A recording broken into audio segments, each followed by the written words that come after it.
بسم اللہ الرحمن الرحیم۔ السلام علیکم عزیز طلباء، امید کرتی ہوں آپ سب خیریت سے ہوں گے۔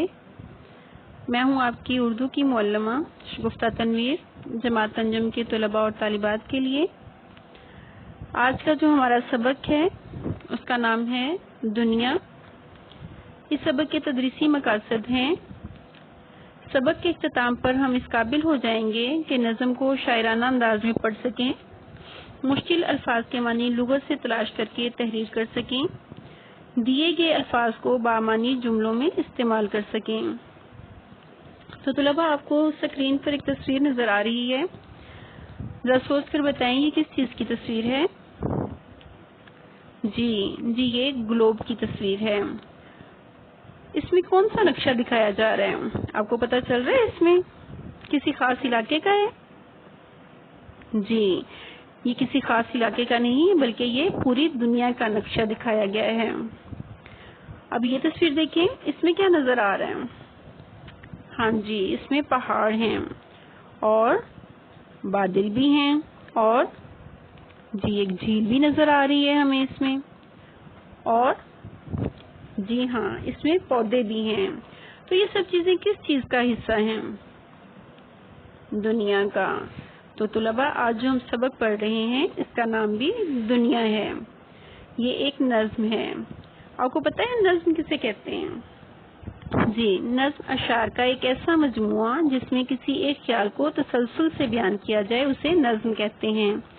نظم کے لغوی معنی لڑی میں موتی پرونے کے ہیں، اور بطور اصطلاح نظم کے معنی کسی خاص عنوان، ترتیب اور تسلسل کے ساتھ شاعری میں اظہار خیال کے ہیں۔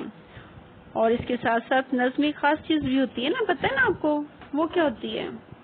جی ہاں، کوئی بھی نظم ہو تو اس کا ایک مرکزی خیال بھی ہوتا ہے۔ تو طلباء، چلیں آج ہم اس کی پڑھائی کرتے ہیں۔ آپ اس کو ترنم کے ساتھ بھی پڑھ سکتے ہیں اور آپ اس کو ویسے شعر کی صورت میں بھی پڑھ سکتے ہیں۔ تو میں نمونے کے طور پر آپ کو پڑھ کے سناتی ہوں، آپ اپنی کتابیں کھولیں اور اس کو توجہ سے سنیں، اور جو الفاظ آپ کو مشکل لگتے ہیں ان کو ساتھ ساتھ خط کشیدہ کرتے جائیں۔ تو طلباء، اب میں پڑھنا شروع کرتی ہوں اور آپ توجہ سے سنیں۔ خدا نے عجب یہ بنائی ہے دنیا، بڑے ڈھنگ سے پھر سجائی ہے دنیا، کئی قسم کی اس میں مخلوق رکھی، پھر ان کے ذریعے بسائی ہے دنیا۔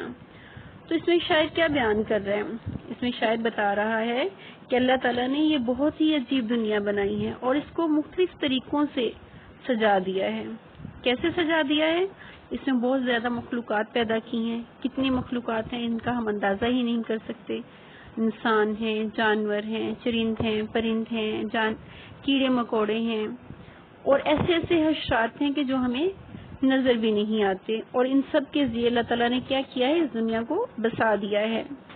یہ دنیا بزرگوں سے ہم کو ملی ہے کہ ہم سب نے ورثے میں پائی ہے دنیا، ہم ان ساری دلچسپیوں میں پڑے ہیں جو دلچسپیاں ساتھ لائی ہے دنیا۔ یہ دنیا ہمیں کہاں سے ملی ہے؟ ہمیں ون بائی ون جو ہے بزرگوں سے یہ ملتی ہوئی آئی ہے۔ پہلے ہم سے ہمارے باپ دادا تھے، پھر ان کے باپ دادا تھے، یہ ہمارے آبا و اجداد سے ہمیں ورثے میں ملی ہے۔ اور اس میں جو دلچسپیاں ہیں، کتنی دلچسپیاں ہیں، اگر جس چیز کو ہم دیکھنا چاہیں اس میں بہت کچھ نظر آتا ہے، اور ہم ان دلچسپیوں میں مگن ہو گئے ہیں۔ کوئی جو ہے وہ ٹی وی دیکھنے میں مگن ہے، کوئی پڑھائی میں مگن ہے، کوئی اس دنیا کے غور و فکر کرنے میں مگن ہے، حتیٰ کہ ہر انسان کی اپنی الگ دلچسپی ہے۔ ٹھیک ہے، یہ دنیا حقیقت میں وہ کچھ نہیں ہے جو ذہنوں میں ہم نے جمائی ہے دنیا، کسی نے اسے آسمان پہ چڑھایا، کسی نے نظر سے گرائی ہے دنیا۔ اس میں شاعر کیا کہہ رہا ہے؟ اس میں شاعر یہ بیان کر رہا ہے کہ یہ دنیا حقیقت میں کچھ بھی نہیں ہے، جو ہم نے اپنے ذہن میں بنا رکھی ہے ایسا کچھ بھی نہیں ہے۔ کسی نے اسے آسمان پہ چڑھایا، یعنی کہ کسی نے اس کو بہت ہی زیادہ اہمیت دے دی، وہ اس کے لیے جو کچھ بھی ہے یہ دنیا ہی ہے، اور کسی نے نظر سے گرائی ہے دنیا، یعنی کہ کچھ لوگ اس کو فوقیت نہیں دیتے بلکہ وہ اپنی آخرت کی تیاری کرتے ہیں۔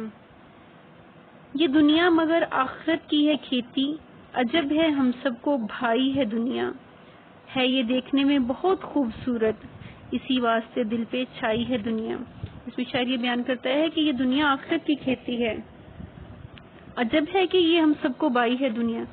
آخرت کی کھیتی سے مراد یہ ہے کہ اللہ تعالیٰ نے اس دنیا کو اس لیے بنایا ہے کہ اس میں جو ہم اعمال کریں گے اس کا صلہ جو ہے ہمیں آخرت میں ملے گا. لیکن کیا ہے اس کے باوجود کہ دنیا ہم سب کو بہت بھاگی ہے. کیوں بھاگی ہے؟ کیونکہ یہ بہت خوبصورت دنیا ہے. اللہ تعالیٰ نے اس میں ایسی ایسی چیزیں پیدا کی ہیں کہ انسان جو ہے وہ حیرت میں گم ہو جاتا ہے, اسے اللہ کی قدرت کو دیکھتا ہے اور اسی میں جو ہے وہ کھو جاتا ہے. اور یہی وجہ ہے کہ دنیا جو ہے انسان کے دل پر چھا گئی ہے. آخر میں شاعر بیان کرتا ہے سبھی اپنے خالق کو بھولے ہیں بزمی, ہمارے دلوں میں سمائی ہے دنیا. شاعر اس میں یہ کہہ رہا ہے کہ یہی وجہ ہے کہ ہم سب جو ہیں وہ اپنے خالق کو بھول چکے ہیں. ہم دنیا میں اس قدر مگن ہو گئے ہیں کہ ہم اپنی آخرت کو بھی بھول گئے ہیں اور اپنے پیدا کرنے والوں کو بھی بھول چکے ہیں. تو یہ تھی ہماری آج کے سبق کی پڑھائی. اس میں سے جو آپ کو مشکل الفاظ لگے ہیں آپ ان کو خود کشیدہ کر لیں. ہم یہاں پر کچھ مشکل الفاظ کا جو ہے وہ اعادہ کرتے ہیں. اس میں سب سے پہلا لفظ ہے خالق. آپ بتائیں کہ اس کا کیا معنی ہے؟ جی اس کا معنی ہے پیدا کرنے والا. ہمارا اگلا لفظ ہے ڈھنگ. جی اس کا کیا معنی ہے بتائیں, کون بتائے گا؟ جی اس کا معنی ہے طریقہ. اسی طریقے سے عجب, عجیب. کھیتی, فصل. مخلوق, اللہ کی پیدا کردہ چیزیں.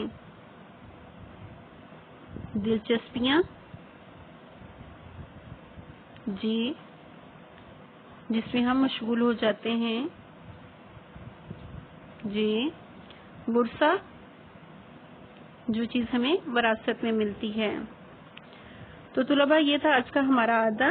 اب ہم گھر کا کام دیکھتے ہیں کہ ہمیں جو ہے گھر کا کام کیا کرنا ہے. آپ نے دنیا کی پڑھائی کریں اور مشکل الفاظ کو خط کشیدہ کر کے ان کے معنی لغت سے تلاش کر کے کاپی پر تحریر کریں. یہ کم از کم جو ہے آپ کے 10 الفاظ ہونے چاہیے.